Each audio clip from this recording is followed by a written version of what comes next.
Hello friends, स्वागत है आपका हमारे यूट्यूब चैनल पर। और दोस्तों, आप देख रहे हैं सामने ही मनसब लिखा हुआ है। ठीक है दोस्तों, तो आप समझ गए होंगे आज हमारा टॉपिक कौन सा है। तो दोस्तों, आज हमारा जो टॉपिक है वह है मुग़लकालीन जो व्यवस्था थी उसमें एक मनसबदारी प्रथा थी, मतलब मनसबदारी व्यवस्था। ठीक है दोस्तों, तो आज मनसबदारी व्यवस्था से टॉप 20 क्वेश्चन देखेंगे एमसीक्यू में। और दोस्तों, ये इसका पहला भाग है। ठीक है दोस्तों, तो चलिए शुरू करते हैं। जल्दी से देख लेते हैं इसके टॉप 20 क्वेश्चन मनसबदारी व्यवस्था से संबंधित। ठीक है दोस्तों, और ये जो मनसबदारी व्यवस्था है ये अकबरकालीन देखेंगे। ठीक है दोस्तों, इसके बाद फिर हम आगे देखेंगे। ठीक है, चलिए देखिए दोस्तों, मनसबदारी व्यवस्था क्या थी। मुग़ल प्रशासनिक व्यवस्था के शीर्ष पर एक सैनिक नौकरशाही तंत्र, ठीक है दोस्तों, जिसे क्या कहते थे, मनसबदारी। ठीक है, जिस पर राज्य के सैनिक व नागरिक मामलों की जिम्मेदारी थी।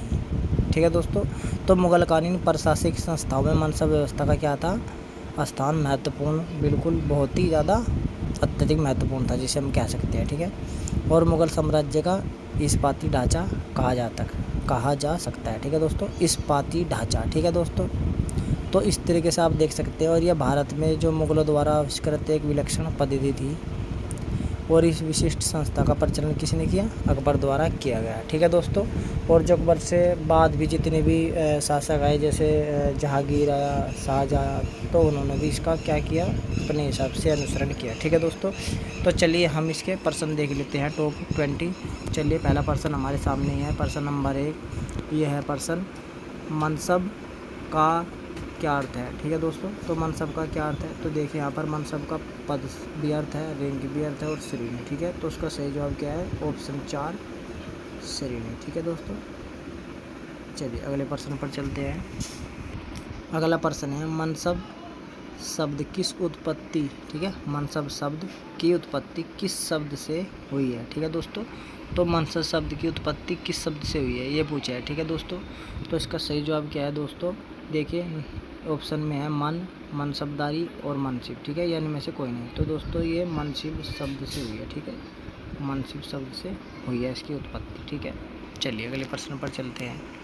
अगला प्रश्न है, मनसब शब्द की उत्पत्ति किस भाषा के शब्द से हुई है। ठीक है दोस्तों, तो मनसब शब्द की उत्पत्ति किस भाषा के शब्द से हुई है, तो दोस्तों ये किस भाषा के शब्द से हुई है, तो दोस्तों मनसब शब्द की उत्पत्ति अरबी भाषा के मनसिब शब्द से हुई है। ठीक है दोस्तों, किससे, अरबी भाषा की, तो ए ऑप्शन सही हो जाएगा, अरबी भाषा। ठीक है, चलिए अगले क्वेश्चन को देखते हैं। अगला प्रश्न है, मनसिब का क्या अर्थ है। ठीक है दोस्तों, तो देखिए मनसिब का क्या अर्थ है पूछा है, तो यहाँ पर पद, श्रेणी।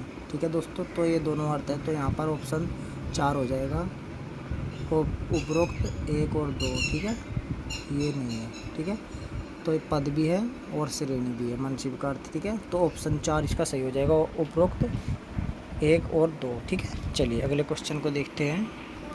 अगला प्रश्न है, मनसबदारी का सुझाव सबसे पहले किसने दिया था। ठीक है दोस्तों, तो मनसबदारी का सबसे पहला जो सुझाव दिया था दोस्तों, ये मनसबदारी का सुझाव सर्वप्रथम दिया था खलीफा अब्बास सईद ने दिया। ठीक है दोस्तों, किसने, तो ऑप्शन ए खलीफा अब्बास सईद ने ये सर्वप्रथम सुझाव दिया। ठीक है दोस्तों, और भारत में मुग़ल काल में अपनाई गई मनसब व्यवस्था के बीच मध्य एशिया में मंगलों द्वारा अपनाई गई सैनिक पद्धति व परंपरा में देखे जा सकते हैं। ये भी यहाँ से आप पढ़ सकते हैं, ध्यान कर सकते हैं कि बीज कहाँ से उत्पन्न हुए हैं। ठीक है दोस्तों, तो कहाँ से है, तो दोस्तों ये है मंगोलों द्वारा अपनी गई सैनिक पद्धति से। ठीक है, चलिए अगले प्रश्न को देखते हैं।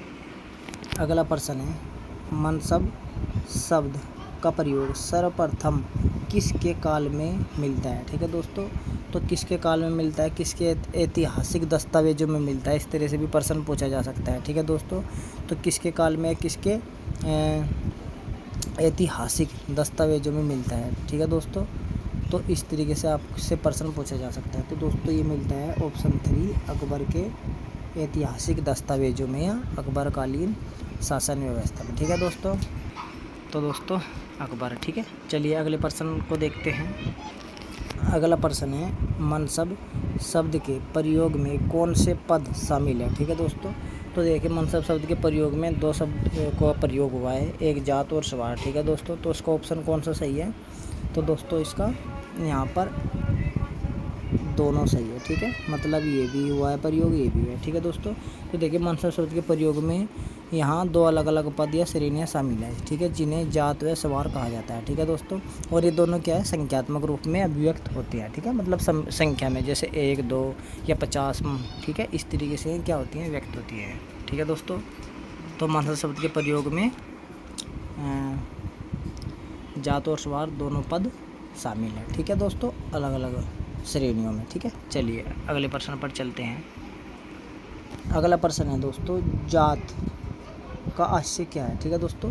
तो देखिए जात शब्द का क्या आशय है, तो जात शब्द का आशय यह है पद अथवा प्रतिष्ठा से, ठीक है दोस्तों, पद या प्रतिष्ठा, ठीक है दोस्तों। और इसको ये भी कहते हैं तलब खास, ठीक है दोस्तों, ठीक है दोस्तों। तो देखिए यहाँ पर जात का आशय पद व प्रतिष्ठा से है, और जात संख्या मनसबदार का व्यक्तिगत क्या होता था, वेतन। तो व्यक्तिगत वेतन मतलब तलब खास, ठीक है, जो तीसरा है। तथा प्रशासनिक सेवा अनुक्रम में उसकी श्रेणी अथवा पद स्थिति निश्चित करता था, ठीक है दोस्तों, मतलब उसकी प्रशासनिक सेवा में उसका क्रम क्या है, ठीक है, और उसकी पद की स्थिति क्या है, ये भी सुनिश्चित करता था। तो ये तीनों, ठीक है दोस्तों, जात से आशय हो सकता है, ठीक है दोस्तों। तो पद प्रतिष्ठा भी है और तलब खास, ठीक है। तो यहाँ पर इसका सभी इसका उत्तर है, ठीक है दोस्तों। यदि इसका आशय समझे तो सीधा सा पद या प्रतिष्ठा से है, ठीक है, ये और ये, ठीक है। और तलब खास से क्या होता है, व्यक्तिगत वेतन, ठीक है दोस्तों, मनसबदार का व्यक्तिगत वेतन, ठीक है। चलिए अगले प्रश्न पर चलते हैं। अगला प्रश्न है दोस्तों, स्वार का आशय क्या है, ठीक है दोस्तों। तो देखिए अभी मैंने बताया भी था कि जो मनसब शब्द है उसके प्रयोग में दो अलग अलग पदों श्रेणियों का जिक्र हुआ है, ठीक है दोस्तों, जात और स्वार का। तो स्वार जो है वो पद मनसब द्वारा रखे जाने वाले घुड़सवारों की संख्या और उनके वेतन की राशि को निर्धारित करता है, ठीक है दोस्तों। तो यहाँ पर घुड़सवारों की संख्या और तलब ताबीन, ठीक है, तो उसका ऑप्शन दोनों ठीक हो जाएगा, ठीक है। तलब ताबीन, ताबीनान का मतलब है ताबीनान का मतलब है दोस्तों कि जो घुड़सवार की संख्या उनके वेतन की राशि, ठीक है, को निर्धारित करता है, ठीक है दोस्तों, मतलब कितना उनको वेतन मिलेगा, ठीक है। मतलब सवार जो पद है मनसबदार द्वारा रखे जाने वाले घुड़सवारों की संख्या और उनके वेतन की राशि, ठीक है, को निर्धारित करता है कौन, सवार, ठीक है दोस्तों। तो यहाँ पर आपको ध्यान रखना है कि सवार कौन है, सवार जो पद है मनसबदार द्वारा रखे जाने वाले घुड़सवारों की संख्या और उनके वेतन की राशि को निर्धारित करता है, ठीक है दोस्तों, ये भी ध्यान रखना। और राशि को कौन निर्धारित करता है, तलब ताबीनान, ठीक है। चलिए अगले प्रश्न पर चलते हैं। अगला प्रश्न है, मनसबदारों का मनसब लिखते समय किसका मनसब पहले लिखा जाता है, ठीक है दोस्तों। तो यहाँ पर किसका मनसब पहले लिखा जाता है, तो देखिए दोस्तों, जब मनसबदारों का मनसब लिखते हैं तो उस समय क्या होता है, जात का मनसब पहले व सवार का बाद में अंकित किया जाता है, मतलब लिखा जाता है। तो यहाँ पर किसका पहले लिखा जाता है, जात का, ठीक है दोस्तों, जात का मनसब पहले लिखा जाता है, ठीक है दोस्तों। अब कैसे लिखा जाता है, तो ऐसे, मतलब कि 20 जात, ठीक है, और ओब्लिक 10 सवार, ठीक है, यहाँ पर आ जाएगी 10 सवार, ठीक है दोस्तों। तो यहाँ पर पहले जात और फिर इसके बाद में सवार, ठीक है दोस्तों। अब संख्यात्मक में भी बताता है, संख्या कितनी 20 और इसकी 10, ये तो एक एग्जांपल है, 10 भी हो सकती है, 20, 30, कितनी भी हो सकती है, 4000 हो, 2000 हो, कितनी भी हो, ठीक है, 3-3000 भी हो सकती है, बराबर भी हो सकती है, इसमें कोई वो नहीं है, ठीक है। तो ये उदाहरण के तौर पर समझाया। तो पहले क्या आएगी, जात आएगी और उसके बाद सवार आएगा, ठीक है दोस्तों।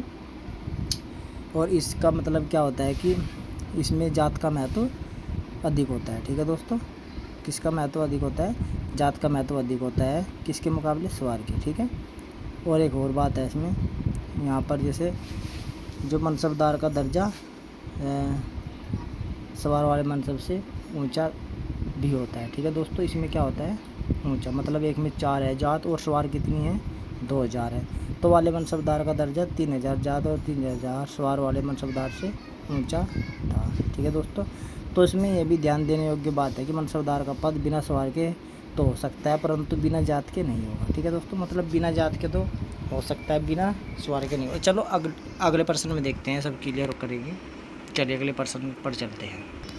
अगला प्रश्न है, मनसबदार का पद किसके बिना हो सकता था। ठीक है दोस्तों, तो देखिए स्वर के बिना हो सकता था लेकिन जात के बिना नहीं हो सकता है। ठीक है दोस्तों, यहाँ पर आपको ध्यान रख रहे हैं कि जात की जो संख्या स्वर से अधिक रहती थी। ठीक है दोस्तों, ये भी आपको ध्यान रखना है, मतलब मोस्टली ये हो सकता है। ठीक है, जैसे 5000 जात वाले मनसबदार से 340 घोड़े इस तरीके से दिखा सकते हैं। ठीक है, 100 हाथी वाले, 140 ऊँट वाले, 100 खच्चर, 160 गाड़ियाँ रखना अपेक्षित था। ठीक है दोस्तों, तो 400 या इससे कम दर्जे के मनसबदार इस उपेक्षा से मुक्त थे। ठीक है दोस्तों, तो यहाँ पर क्या है कि जात की संख्या स्वर से अधिक रहती थी। ठीक है दोस्तों, और ये जो हमने अभी बताया है जाते दर्जे से यह भी सूचित होता था। ठीक है दोस्तों, जो भी बताया हमने ये संख्या है कि खच्चर कितनी संख्या, ऊँट की 140, 3800, 340। ठीक है, ये क्या है, यह है जाते दर्जे से जो हमें सूचित होता था। ठीक है, जाते दर्जे का अगले प्रश्न है।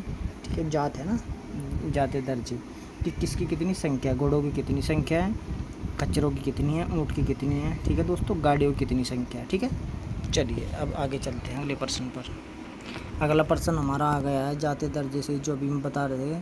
तो जाते दर्जे से क्या सूचित होता है। ठीक है दोस्तों, तो इससे क्या सूचित होता है मनसबदार के घोड़ों की संख्या पता लगती है, हाथियों की संख्या पता लगती है, भारवाही पशुओं की संख्या पता लगती है, गाड़ियों की संख्या पता लगती है। तो उसका उत्तर क्या है, सभी। ठीक है दोस्तों, तो जो ये होता है जाते दर्जे से ये सूचित होता है कि किसी मनसबदार को कितने घोड़े, कितने हाथी, कितने भारवाही पशु व कितनी गाड़ियाँ रखनी है। ठीक है, जैसे अभी मैंने बताया भी था कि 5000 जात वाले मनसबदार से 340 घोड़े, 100 हाथी, 140 ऊँट, 100 खच्चर व 160 गाड़ियाँ रखनी अपेक्षित थी। ठीक है, कितने जात वाले से, जिसपे 5000 जात वाले से। ठीक है, 5000 जात वाला कितनी रख सकता था, ये मैंने बता दिया, पहले भी बताया।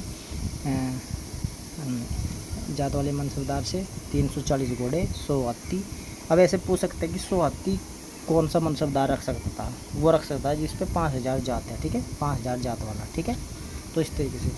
और 400 या इससे कम दर्जे के मनसबदार इससे क्या थे, मुक्त थे। ठीक है, जिनके 400 से कम थे और यहाँ पर 5000 है। ठीक है, वे इससे मुक्त थे, उनका कोई वो नहीं थी। ठीक है, इनकी लिमिटेशन है कि इतने ऊँट कितने होंगे, 140, खच्चर 100 होंगे। ठीक है, इस तरीके से। चलिए अगले क्वेश्चन को देखते हैं। अगला प्रश्न है, अकबर ने किस वर्ष मनसबदारी व्यवस्था को स्थापित किया। ठीक है दोस्तों, तो देखिए इसने मनसबदारी व्यवस्था को कब स्थापित किया, तो दोस्तों इसने किया 1573-74 में। ठीक है दोस्तों, 73-74 में। ठीक है, इसने स्थापित किया। और चालू कब किया, 75-74-75। ठीक है, इसमें चालू कब किया, 74 और 75 में। ठीक है, यदि चालू किया है तो 74-75 और यदि स्थापित किया है तो 1573-74। ठीक है दोस्तों, अकबर ने अपने 18वें वर्ष में किया। ठीक है दोस्तों, ये भी ध्यान रखना है कि अपने 18वें वर्ष जो उसका शासनकाल का चल रहा था ना, 18वें वर्ष 1573-74 ईस्वी में मनसबदारी व्यवस्था को स्थापित किया। ठीक है दोस्तों, और इसे लागू कब किया, 19वें वर्ष अगले साल। ठीक है, मतलब 1574 से 1575 ईस्वी में। ठीक है, और इस व्यवस्था में क्या किया, फिलहाल यही था कि संख्या पर आधारित एकल मनसब जैसे 10 का मनसब, 20 का मनसब प्रदान किया जाता था।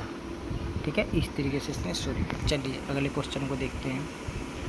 अगला प्रश्न है, अकबर ने कब मनसबदारी व्यवस्था में द्विपद लागू किया था। ठीक है दोस्तों, तो देखिए मनसबदारी प्रथा में द्विपद कब लागू किया था, तो अकबर ने अपने 40वें शासन वर्ष, ठीक है ध्यान रखना, 1595-96 ईस्वी में मनसब व्यवस्था में नव परिवर्तन के रूप में जात व स्वर द्विपद का लागू किया। ठीक है दोस्तों, अब हमने पहले बताया था कि जात और स्वर द्विपद। ठीक है, तो कब की बात है, 1595 और 96। ठीक है, 95 और 96। ठीक है दोस्तों, तो इसका ऑप्शन ए। ठीक है, अब मैंने 97 से ले लिखा है क्योंकि 96 यहाँ पर मैं लिख सकता हूँ, तो 95-96 की बात है। ठीक है दोस्तों, और इसे व्यवहारिक रूप से कार्य रूप में अगले वर्ष मतलब 96-97 में लाया गया है। ठीक है दोस्तों, इसी तरीके से आप ले सकते हैं इसे। ठीक है, जात और स्वर को। ठीक है, चलिए अगले प्रश्न पर चलते हैं।